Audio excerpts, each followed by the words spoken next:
Ang issue tungkol kay Ivana Alawi at Bacolod City Mayor LB Benitez ay nagsimula noong Pebrero 2024 nang kumalat ang mga chismis na may relasyon sila.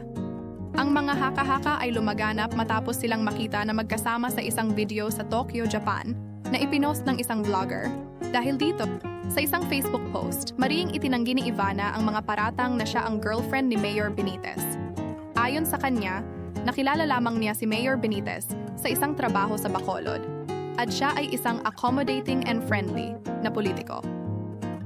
Dagdag pa niya, siya ay kasalukuyang may karelasyon na isang respetadong negosyante at hindi isang politiko.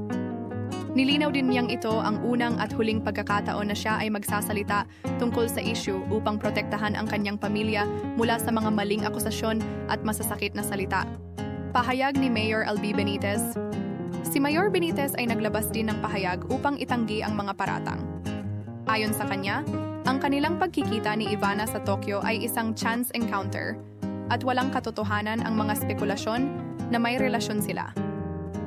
Nilinaw din niyang ang kanyang pagbisita sa Tokyo ay para sa isang business at ang kanyang pakikisalamuha sa mga kilalang tao ay bahagi ng kanyang trabaho bilang isang film and TV program producer.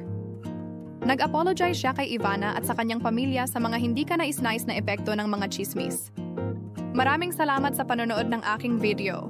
Kung nagustuhan ninyo, huwag kalimutang mag-subscribe. Kita-kits ulit sa susunod.